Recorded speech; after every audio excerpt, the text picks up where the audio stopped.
We are Steve and Jill. Together, we've been buying and reselling land since the 90s. Our data-centric approach leaves our buyers asking, how can you sell it so cheap? Here on the Land Academy Show, We answer that and more. Steve and Jill here. hello. Welcome to the Land Academy Show, entertaining land investment talk. I'm Stephen Jack Butala. And I'm Jill DeWitt, broadcasting from sweet Scottsdale, Arizona. Today, Jill and I talk about the breakdown of how to hire staff. Super popular topic with our customer service people and on Discord. Do you know why this makes me so happy? Tell me. Because that means so many people are doing it right and they're getting busy and they need help. Oh, sure. Right. I didn't think Yeah. of that. If you're not thinking about hiring, you're not doing any volume. Yeah. You're not busy, you're doing just fine. You're just, but this many people, this is such a hot topic right now. I'm like, oh, it's going great for a lot of people. This is the single most challenging thing in my career is hiring people. Unfortunately, we've got staff now to hire other staff. And they're very good at it, much better than I ever was.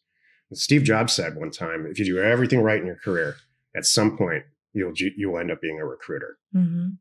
And I think that's really telling. I love that. I agree. We actually just recently put a web page on all of our sites about, careers or help wanted.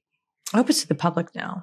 It's on landinvestors.com. If you go to the top and look at jobs there, and it's not just us. We have our own jobs posted, and it's a place for you as a member to, for free, post your jobs. Does anybody use it? But yeah, there's actually other people on there. That's great. Mm-hmm. Totally. Before we get into it, let's take a question posted by one of our members on the landinvestors.com online community. It's free. And if you're a Land Academy member already, please join us on Discord.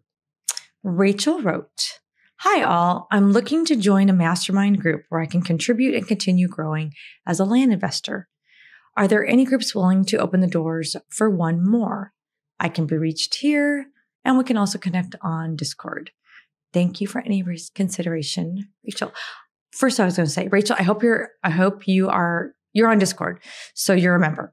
I hope you're in the Land Academy Ladies group, so definitely join there because we have people from, oh boy, all levels. I'll tell you, that's free. Mm-hmm. And it's phenomenal. These women are doing deals together. Jill's a ringleader, and it's worked out. A lot of times we start these products, and they just don't work. A few, I don't know, 3 out of 10 maybe. This thing worked. Mm-hmm. This ladies group, they're kicking it. Mm-hmm. It's awesome and it's fun. Here's the thing. We've got the regular Land Academy. We've got Land Investors. We've got Discord. We have Jill's ladies group. We have the accountability group. Mm-hmm. This is a closed group. We have to cap it. It's very popular. And it's hard to get into. Reach out to service@landacademy.com. We can only have, Jill and I are doing it presently. We're going to get other people to get involved, other members who've shown interest in teaching. And it doesn't cost anything at the moment anyway, but it's hard to get into. Mm-hmm. I was actually considering doing 2. So we'll see what happens. Mm-hmm. We have tons and tons of people trying to sign up for it. And then ultimately we just started Career Path. Mm-hmm. It just recently launched. By the way, what day are we? This is Wednesday. It's like April 4th. Yeah. When it starts. Land Academy Career Path is a paid for 15-person cap to Jill and I will teach the class. And at the end of it, you'll be selling the real estate you bought during the class. It's a hands-on talk about discipline from yesterday. Mm-hmm. Or we'll get you there. Yep. Whatever level it is, which is great about that. So, Rachel, you're doing everything right.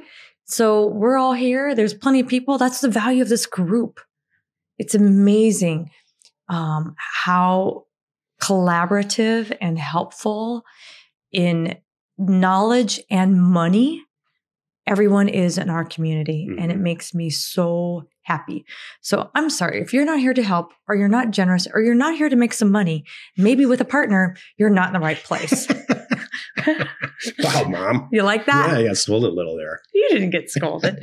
Not me, but oh, okay. People on the other side of the camera. Oh, I'm bragging about how cool our people are. Today's topic, a breakdown of how to hire staff. This is the meat of the show. Yep. This tells me there's a lot of people doing everything right. Because if you're at the point now where you can bring on some help and you can pay them, you have a consistent income, and it's going to only get better. And you're doing enough deals that you are getting bogged down and probably losing money because you can't complete them all on your own. So now you need to bring on some staff so you can make even more. And that's awesome. So there's a couple steps to this. First thing is identify your weak spots, because that's what you want to fill in first. What's the jobs you hate? What do you stink at? Well said, Joe. What you just struggle. Like even if you're good at it, you just can't stand it. If I got to post another property, or I got to answer another phone, or I got to do that's where I want you to start. And there's so many ways to start this easily and comfortably. You could pay hourly. You could pay people by project. Let me give you some examples. Or by task. So first of all, hourly. It's really easy to say, I need a transaction coordinator to help me just get deals done from A to B. Once I find them, they need to walk them through escrow. I just stink at that. I need to be doing the front end stuff and the sales stuff. I just need help in the middle there. You could easily find someone for 20 hours a week, 10 hours a week, whatever it is. It could be 2 hours a day. And they jump in and they do all those phone calls and things like that. So that's one example. Another example is by, what was my other thing? By task.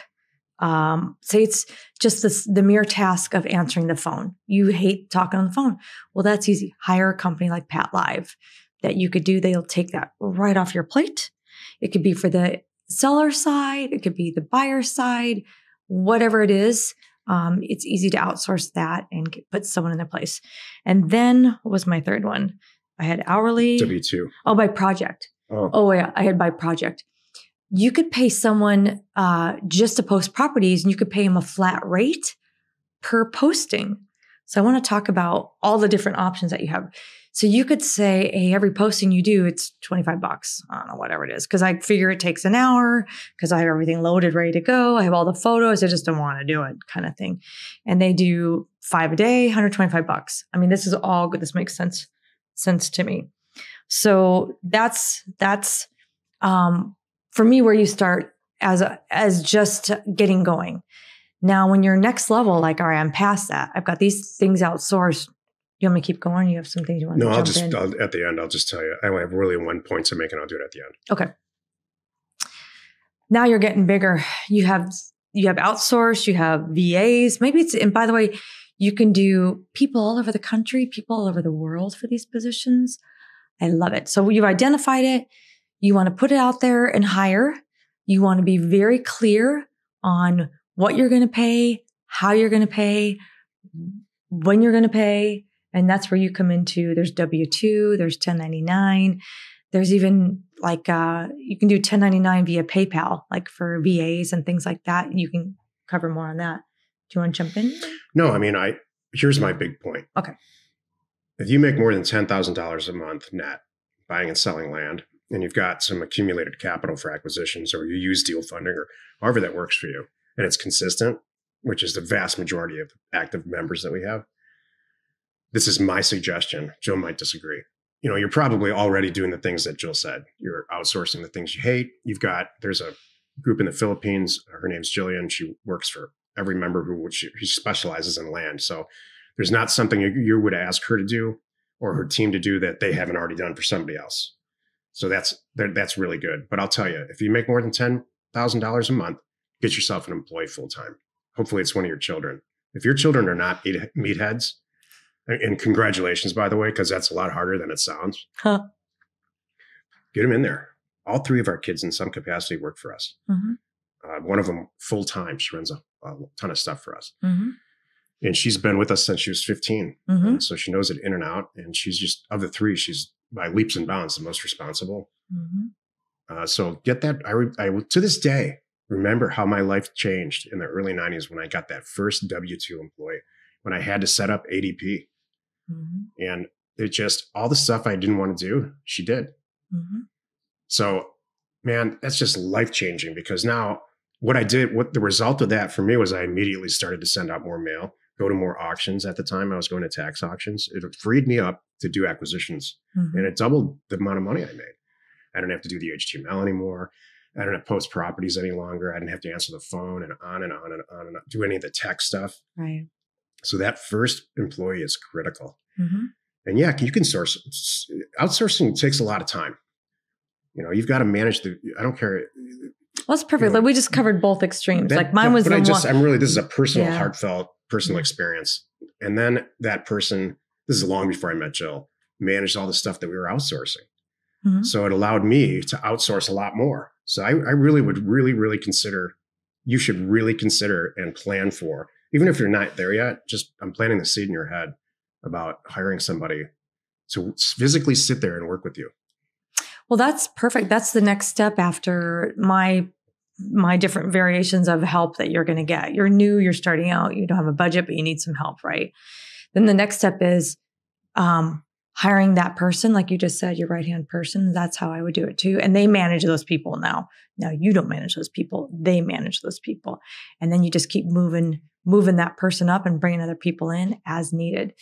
And a few things I've learned along the way is like the day you have that, or any employee, always have a standard operating procedure, right? An SOP of tasks and what you want each person to do. When you post the job, that's what they're going to do. It's very easy for them to, it's very easy for you to write the posting because this is all the steps of what you're going to be doing. No brainer. And then B, you're making it easy for yourself to train. And then when they come on, have them use that and expand on it. So someday in a perfect world, they're going to train their replacement and it's all ready to go. Little things I wish I knew along the way. I would also say another tip that I wish I knew a long time ago, fire faster. Yeah, when you get somebody in there, I'll leave it on this because I could talk for a week on this topic. Well, I alone. do have one question at the end. Go ahead. Okay. I wish someone had taught me that. Don't struggle with somebody because they're just, for whatever reason, they're just not good at this or not good at that. And you need to work with them more. No. It's usually not you. It's them. And it's just not a good fit. They're not a bad person. And you need to let them go. Jill and I got in a tiny little spat a long time ago. And this is what she said out of anger. You're choosing money over people. And to which I say, I remind her of this frequently. Yeah. This is like, it comes up all the time. Years Thanks. ago. This is like a decade ago. It's on a sticky note on my mirror. Because I might be next. No, because you know what? Now she says stuff like, hey, fire faster. Yeah. Because I do choose money over people. And if people aren't going to fall in line, they're not going to work here. Well, I would argue that you're doing them a favor. Hold on, please. This is not California. Seriously, you're doing them a favor. If they're not good at it, they don't want to sit there too and be unhappy. They don't want to work for someone who's miserable. They want to be happy and know they're doing a good job too. So you fire faster. We've all been in these situations. Oh my gosh, I thought the sky was falling. Everything was over. And then, this turned out to be better. See? So there you go. It's not a bad thing. That's beautiful, Jill. I know. That's the way I like to end we talked about the types of staff and why it's important, but the title is the breakdown of how to hire staff. So how do you hire staff? Put a posting out there. Be very descriptive. Show your website, who you are. Make them do the research too, coming to you. We have a couple phases depending on the position. Sometimes if it's say it's a data-driven position, I will make as part of the phase 1 of the interview process a task. They're not even going to be screened by somebody yet until they complete a task, because that shows their interest. It might even say, I had one time a long time ago, I said, do a mail merge and make a video of you doing a mail merge. And that was for me to show that A, you were interested in doing this, and B, you could figure out how to do a video, and C, you could do a mail merge.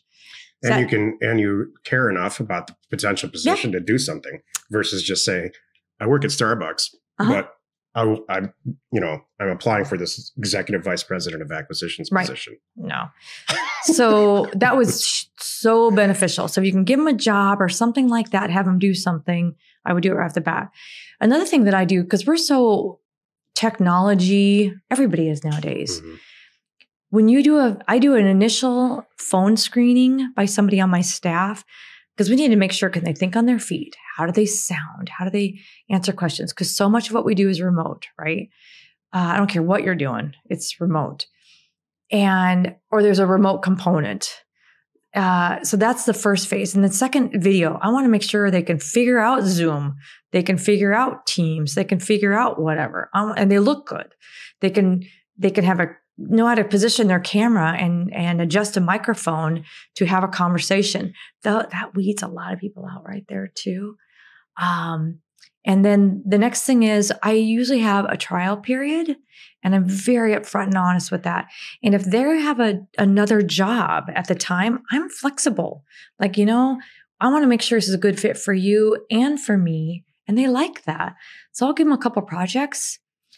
We do this especially with marketing people. Give them some projects, give them some tasks. Don't quit your job. Let's make sure we're all on the same page. And then after a couple of weeks, we'll know. I had a job interview a long time ago. I actually ended up getting the job. It was a get on an airplane, fly across the country job. And the person who interviewed me said, please bring a red pen. And I didn't ask why. They just said, make sure you bring a red pen. And I hung up the phone and I said, all right, I got a red pen and, put it in my suit pocket so I wouldn't forget. And then I brought a red pen and I said, and the first thing he said was, did you bring your red pen? I said, yeah, I got it right here. And he said, good, because 80% of the people that I asked to on this job interview That's good. Can't remember to bring a red pen. And I don't, it's the simplest thing ever. And I'm not going to hire him for that. I think that's great. I think that's really good. That's a funny little this thing. KPMG, I got the job on the spot. Hilarious, because you had a red pen. That was it. That was our hiring criteria. That's our hiring criteria. It wasn't good looks. Yeah. That's for sure. That's awesome. Do you have any more questions that you want to ask me about this? Okay. I think we got a good thing. Interview a lot of people. About 11. I did the math one time. About 11 people that I've historically hired. One worked out. It does happen. You're going to go through people. And I would highly recommend everybody's 1099 for at least a month or 2 months just to see. Mm-hmm. That's without exceptions. And I don't, especially now because everybody's working from home. Try them out first. And they're going to try you out. There's people that are like, God, I can't work with you anymore. Remember I had one lady, she was so sweet. I hired her as a transaction coordinator because she was really good at reading contracts for this big, it was a big commercial investment company in California. And I thought she was great. She had a great personality. Everything was awesome, but she couldn't handle the volume of what was coming at her. And she kind of needed. She left. That's what was so funny. So I kept saying, I gave her the out. I said, look, and she's so sweet. It was like a Thursday night. I said, as she's going home, I could see it coming. I was working with her. I was really trying. Trust was there, loyal. She really wanted to, she loved everything that we're doing. She's like, I love how you're helping all these people and what I could learn from you is awesome. So finally on Thursday night, I said, look, I can't remember her name, but I said, please think about this. I can see you're struggling and it will not hurt my feelings at all. If this is too much for you, I totally understand. So I'd like it, please think about it tonight. And then, let me know tomorrow if you want to continue. It was like the end of the first 2 weeks, and you should say, let me run out the door right now. No. So she was so sweet. She really thought about it. And so the next morning she emailed me. She didn't come in at all. No. I